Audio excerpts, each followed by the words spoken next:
ใส่ไอ้บ้านมันกระดับเนาะหลังคามันจะซ่อนกันมันจะแทรกกันไปสิโดยของเฮามันจะบ่แทรกมันจะซื้อเลยนี่โดยอ๋อซื้อเลยไปสินี่มาสิโดยตัวยังหลังไงนี่มันโตนกันโดยแล้วไอ้คิดว่าอันเฮาสิเอาแบ่งครึ่งบ่หรือว่าเฮ็ดประมาณใดมันจะงามนะสมมุติว่าคือไอ้เป็นสร้างนี่นะโดยคันครึ่งนี่มันสิงามบ่หรือว่าบ่ครึ่งหรือว่าใดๆนะ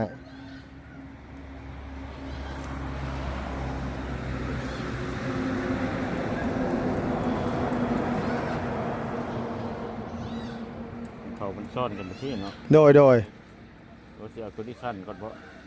ฮะอันนี้แบ่งครึ่งกันนี่นะโดย4 เมตร4 เมตรนี่โดยเอาประมาณนี้บ่นะเอาแบ่งครึ่งได้บ่ฮะเห็ดแบบนั้นบ่ได้แบบนี้ก็ได้เฮ็ดแบบนี้เอาแบบนี้เนาะนั่นแหละเอาแบบนี้เนาะ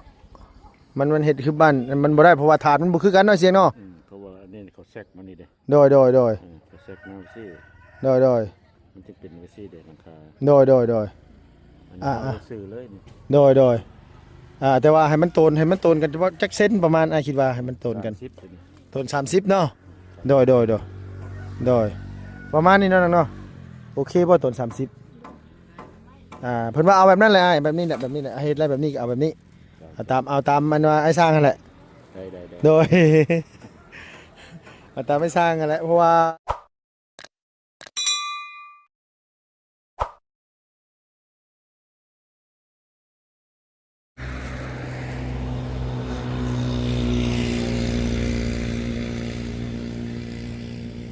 มาพี่น้องเอ้ยเนาะพอดีว่าทางไอ้สร้างเสียงเพิ่นเอิ้นมา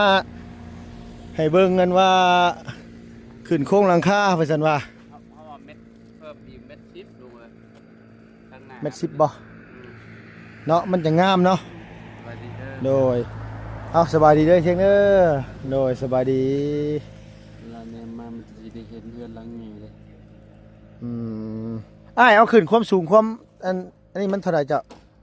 อันนี้มันเม็ดนึงคันสิว่าเนาะให้เอาขึ้นประมาณสักเม็ด20นี่ได้บ่เม็ด20หรือเม็ด10แก้ให้เนาะเพราะว่าเฮาต้องเฮ็ด2ระบบได้ทั้งนี้ให้มันสูงกว่าทั้งนั้นเนาะ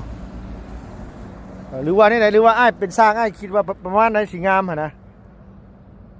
มองนั่นแหละมองเม็ด10 เม็ด10หรือเม็ด20โดยมีแต่ว่าอ้ายเห็นว่าแก้ให้เฮาแหน่เพราะว่าอันนั้นก็มีแต่ว่าเอาสูงขึ้นอีกนิดนึงเพราะทั้งเจ้าของเพิ่นว่าเพิ่นอยากให้มันอันนี้แน่น้อยนึงว่าซั่นว่าโดยโอ้ยสร้างมาจากคนเด้มื้อนี้อาจารย์เด้เอาบ่เอาเขาบ่กิน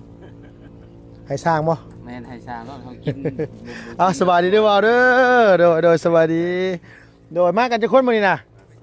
มา4คนพอดีเลยแหละซะนะถือซื้อมาถูกอยู่มื้อนี้เมื่อวานนี่เหลือเมื่อวานนี่มีแต่ว่าไอ้เสียงว่าเอาขึ้นทั้งนี้น่ะเท่าไรอ้ายนี่น่ะ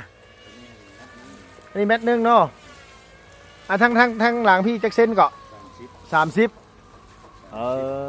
นึงกันนี่จะ70 เซนนึงคันชุดว่าเขาเอาขึ้นไปพุ่นนี่ก็ประมาณเม็ด20นี่อยู่นี่มันก็ประมาณเม็ดนึงเนาะโดยมีแต่ว่าเอาขึ้นเพิ่มอะไรไอ้เสียงเพราะว่าเฮ็ด2ระบบทั้งนั้นก็ทั้งนั้นต่ำกว่าทั้งนี้น้อยนึงเนาะต่ำกว่าเอาทรงบ้านทั้งนั้นน่ะทรงเฮือนที่น้องบอกอ้ายน่ะ30 เซนคือกันโดยต่ำกันเลยโดยเอาทรงบ้านที่ไอ้เห็นอยู่ในบ้านนี้นะแต่ว่าทั้งนั้นน่ะสิเอาสั้นกว่าทั้งนี้นะทั้งนี้มันสูงกว่าแต่ว่าบ้านเฮือนนั้นเพิ่นเอาทั้งนี้สั้นกว่าเนาะเพิ่นเอาทั้งเหนือสั้นกว่าแต่ว่าเฮาน้องน่ะสิเอาทั้งนั้นสั้นกว่า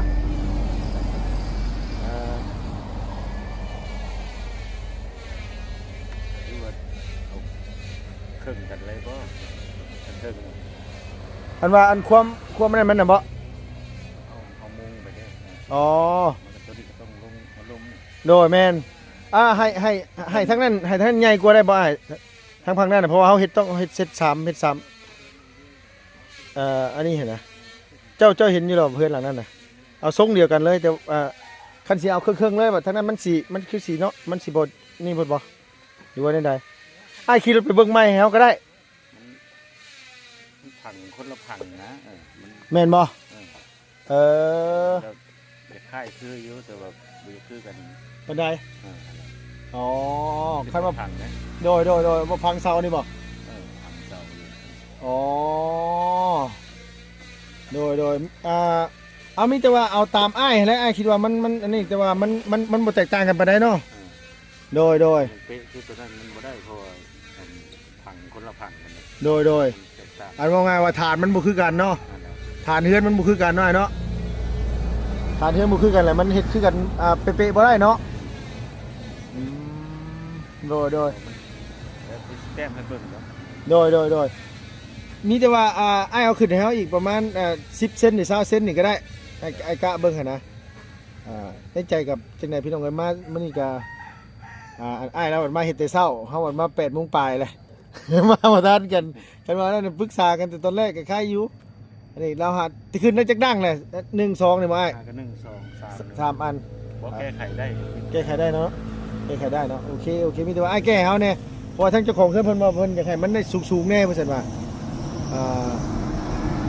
เดี๋ยวเขาสิถามเพิ่นมานี่มีแต่ว่าแก้ไขให้เฮาอะไรเสียงไงโดยขอบใจหลายได้เด้อโดยไม้อัน48ไม้อันนี้น่ะมื้ออื่นเพิ่นมาฮอดมื้อนี้วันหยังมื้อนี้วันพุธบ่มื้อนี้วันอังคารอ๋อวันพฤหัสเราบอกเฮาว่าวันพฤหัสมาฮอดไม้5x12ตรงมีเอ้ยลงมานี่แน่น้อง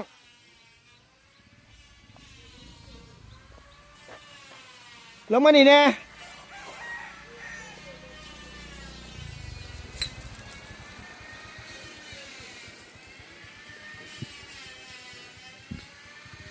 ทางอันว่าอาจารย์ว่าจะให้มันเอาขึ้นสูงกว่านี้แล้วว่ามันจะงามแล้วว่าเนาะมันชมแล้วว่าอะไรเงี้ยโอ้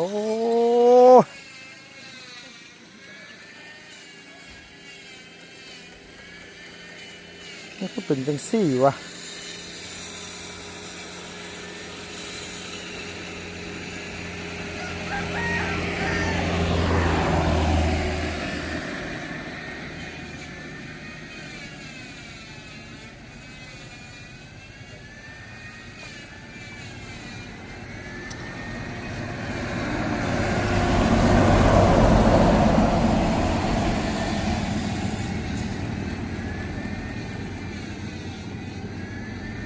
ให้อ้ายเราหาแต่เห็ดเมื่อวานนี้พี่น้องเอ้ยมาเมื่อนี้บัดเจือนน้องอีกแล้ว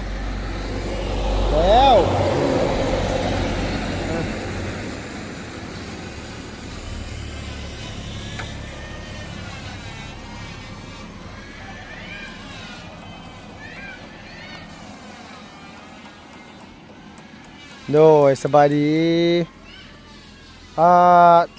ทางไอ้สร้างเพิ่นถามมาอันนี้นะ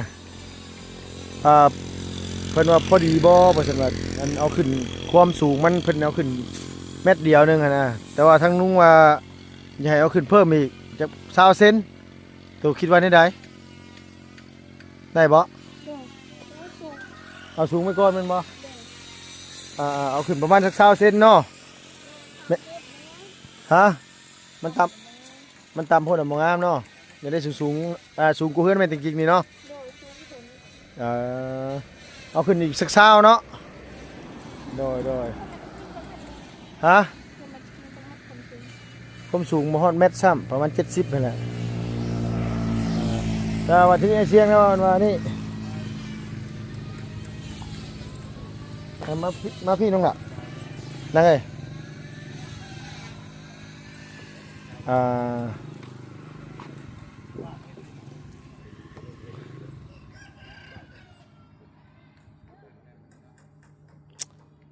ให้มันนั่นว่าประมาณ20เซนเนาะขึ้นอีก20เซนเนาะเม็ด20ซะเนาะน้องเนาะมันจะงามเนาะมีแต่ว่าไอ้น่ะเสียงแล้วว่าคันว่าบ่คักในใจก็แก้ให้ไหมล่ะวะให้เพิ่นแก้ให้เนาะแต่ว่าเฮือนน่ะไอ้เสียงแล้วว่าถาดมันน่ะเพิ่นตั้งน่ะมันทรงมันบ่คือกันนะกับบ้านกับเราอันบ้านนี่น่ะเฮือนหลังนี่น่ะ แต่ว่าบ่คือแต่ว่าก็ใกล้เคียงนั่นแหละเราว่าเพราะว่าฐานตั้งเสามันบ่คือกันคันว่านั่นคือแบบบ้านคือเจ้าให้ทางอ้ายเพิ่นเบิ่งให้ทางนั้นว่าเขาสร้างเพิ่นเบิ่งน่ะได้อยู่เพิ่นว่าแต่ว่าคันเฮ็ดแบบว่าแบบอื่นน่ะ ก็เพื่อนเอาแบบนั้นแต่ว่าเราขาดเอาแบบนั้นบ่ได้ มันตั้งฐานมันบ่คือกันฐานตอนที่เพิ่นตั้งอะนะเนาะฐานเพิ่นตั้งอะมันบ่คือกันเพิ่นว่ามันก็เลยสิบ่ได้มีแต่ว่าเราวาดมาให้เบิ่งอยู่ว่ามันสิออกมาแบบใดไอ้เสียงเรากำลังวาดให้อยู่น้อยมีแต่ว่าคันเจ้าว่าอันนี้ก็คันช่างเพิ่นว่าอันแบบประมาณใดก็เฮาก็ตามสร้างเพิ่นนั่นแหละเฮาก็คือลุงก็บ่ฮู้ว่ามันสิออกมาแบบใดมันสิงามซำใดหั่นนะเนาะคันเฮาสิคัดไปเฮ็ดแบบคือเขาเจ้าวัดฐานเฮาตั้งน่ะมันบ่คือกันแล้ว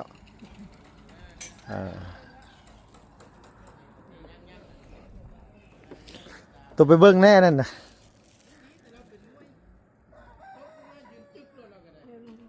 ฮะไปเบิ่งแล้วมันเป็นแต่อันว่าอันนี้อยู่บ่ฮะ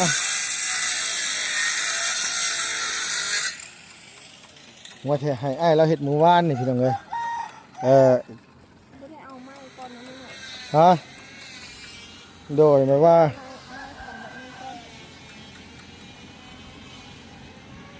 มันดินยังบ่เจ็บไงเนาะดินมันยังบ่เจ็บเลยเวลาฝนตกมาเลยน้ำเซาะไปมันก็เจือนเลย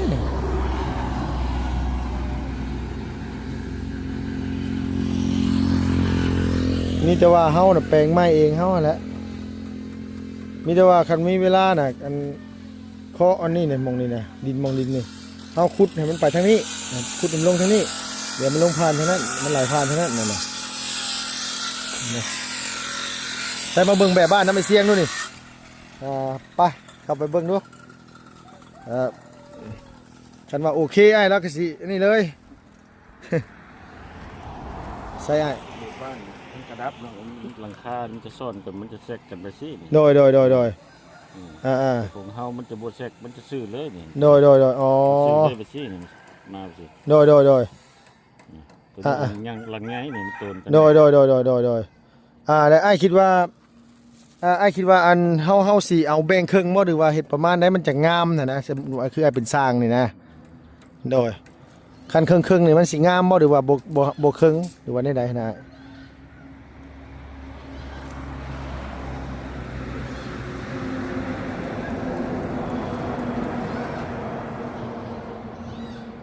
เขามันซ่อนกันไปสิเนาะ โดยเราสิเอาตัวที่สั้นก่อนเพราะ ฮะ อันนี้แบ่งครึ่งกันนี่นะ โดย4 เมตรนี่ โดยเอาประมาณนี้บ่นะเอาแบ่งครึ่งได้บ่ฮะ เฮ็ดแบบนั้นบ่ได้แบบนี้ก็ได้ เฮ็ดแบบนี้เอาแบบนี้เนาะ นั่นแหละ เอาแบบนี้เนาะมันเฮ็ดคือบ้านมันบ่ได้เพราะว่าถาดมันบ่คือกันเนาะเสียงเนาะ เพราะว่าอันนี้เขาแทรกมานี่เด้ โดยเขาแทรกมาสิ โดย มันจะเป็นไปสิเด้หลังคา โดย อันนี้เราซื้อเลยนี่ โดยแต่ว่าให้มันโตนกันเฉพาะจักเส้นประมาณคิดว่าให้มันโตนกัน 30ตัวนี้ โตน30เนาะโดยประมาณนี้เนาะเนาะโอเคบ่โตน30เพิ่นว่าเอาแบบนั้นแหละแบบนี้แหละเฮ็ดอะไรแบบนี้ก็เอาแบบนี้เอาตามมันว่าไอ้สร้างนั่นแหละ ได้ โดย เอาตามไอ้สร้างนั่นแหละเพราะว่าน้องนี่ก็ต้องปรึกษาน้ำสร้างนะเฮาบ่เป็นหยังเด้อเฮาน่ะว่าขอโทษนำพี่น้องเอ้ยแต่ว่าหลังคาให้เพิ่มขึ้นอีกเนาะจัก20เซนเนาะไอ้เสียงเพิ่มขึ้นระหว่าง20หรือ10เซนมันจะงามเจ้าคิดว่าความสูงมันนี่เอา20เนาะเอาเป็น20ซะเนาะโดยเจ้า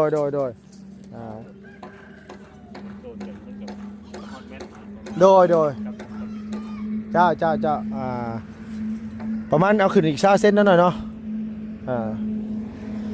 หน่อยพี่น้องเนาะมาหาทางไอ้สังเลยเขาก่อนมาที่นี่ลุงกับมา8 โมงหน่อยก็ถือว่าบ่สวยก็พี่น้องแต่ว่ามีฉะนั้นคือสร้างกันว่าเพิ่นมาเฮ็ดแต่เช้าเลยให้เพิ่นแก้หน่อยนึงกับเพิ่นเฮ็ดแล้วน่ะพอแห้งเนาะ เอ้ย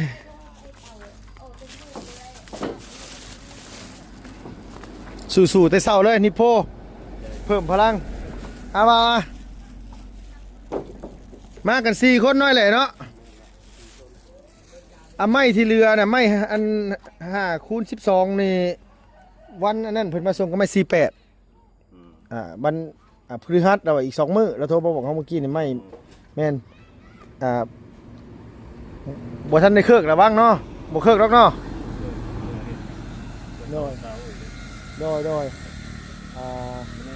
เนี่ยได้ขึ้นโค้งตัวนี้นะโค้งใหญ่โดยทางผู้สาวเพิ่นว่าคือบ่เฮ็ดพร้อมกันเลยเฮาว่าโอ้ไอ้สร้างเพิ่นน่ะเพิ่นเฮ็ดเฮือนหลังใหญ่ก่อนแล้วก็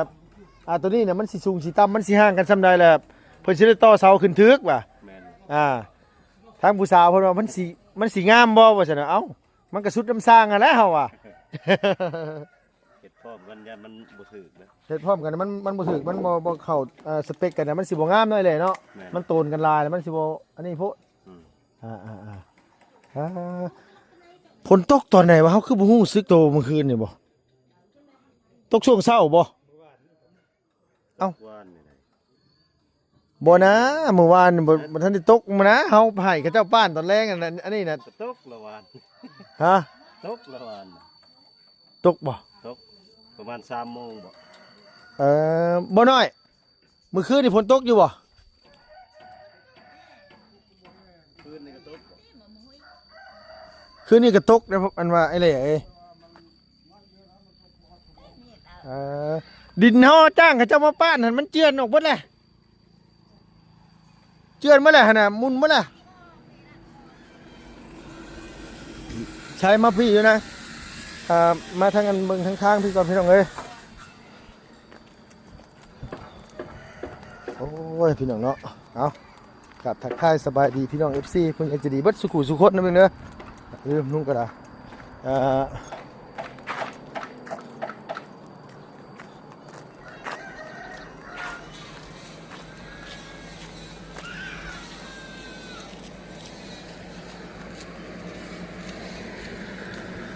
สิแก้นั่นไหนดีวะ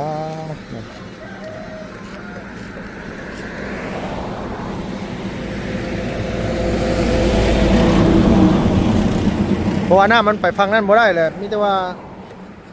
อันใช้หม่องเก่ามันตอนนั้นมันตูนน้องหม่องได้น้องบ่หม่องนั่นบ่หม่องนั่นนึกหม่องนี่หม่องเก่านี่บ่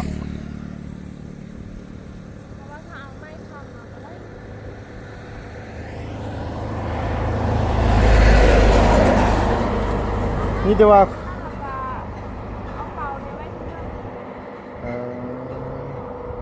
มันบ่ทลายมาเนาะอันนั้นดินมันเจือนมันทลายมาเลยพี่น้องเอ้ยใครว่าฝนตกบ่แห้งนี่เนาะ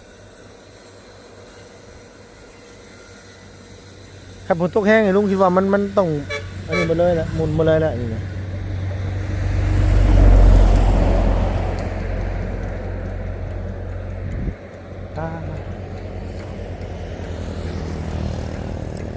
มีแต่ว่าคลองน้ำนี่นะเจ้าปล่อยมันลงทั้งนี้เด้อน้องเด้อคันว่านั่นน่ะเฮามาขุดดินให้มันในน้ำไหลมาถ้านั้นบ่ให้มันลงไปก็อย่าถ้ามันลงไหลลงไปแล้วมันสิดินมันสิเข้าพุ่นเบิดเลยมันสิบ่นี่เด้อนะ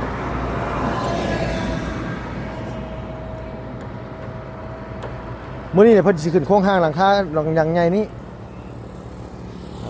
เพิ่นสิย้ายไม้เป็นไปหลังคาตรงนี้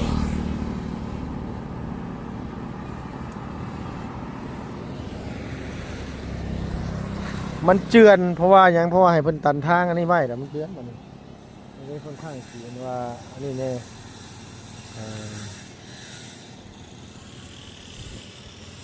จักสิแก้ได้ใดดีฉักมีเอ้ยบ่เป็นหยังดอกเจือนก็บ่เป็นหยังมื้อหน้าพวกเจ้าก็จ้างคนมาดุดออกแต่เจ้าก็ตั้งห้านค้าใส่ปูกระเบื้องขึ้นไปเลยย่างขึ้นเฮือนเจ้าทางหลังเฮือนผม วิทย์เลยเนาะวิทย์อยู่แล้วเนาะขันหวานนั่นเนาะสีได้อยู่แล้วเพียงเลยไปน้องไปเพื่อนก่อนพี่น้องเลยพอดีว่าสิไปสั่งกันว่า บล็อกกับอันว่าปูนมาให้ทั้งแม่น้องแต่กินก้อนพี่น้องเอิ้นไปน้ำในขมุนี่มันนั่งพิงแดดอยู่มาลูกมา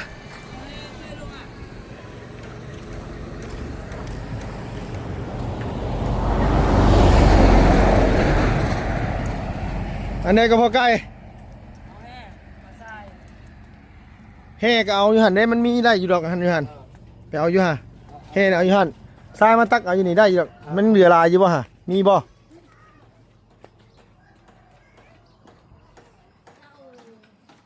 เอารถลำล้อนี่นะล้อ2ล้อนี่ได้อยู่ดอกค่อยว่า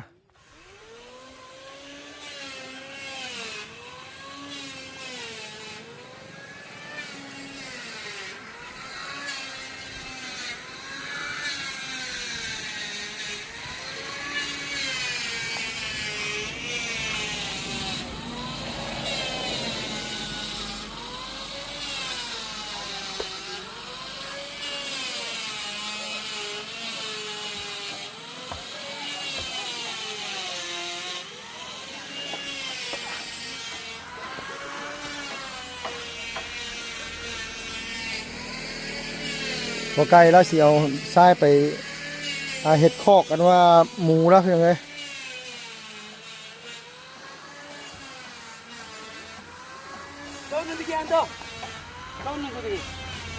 สบายดีเด้อพอไกลเด้อนี่แหละมากวดเอาอยู่นี่ได้ยีดอก2ล้อนะเอาอยู่นี่แหละ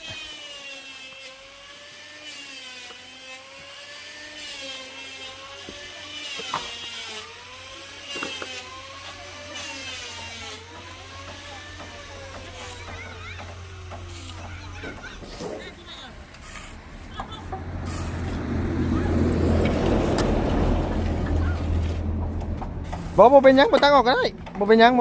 ได้อยู่สกวดบ่โดยมา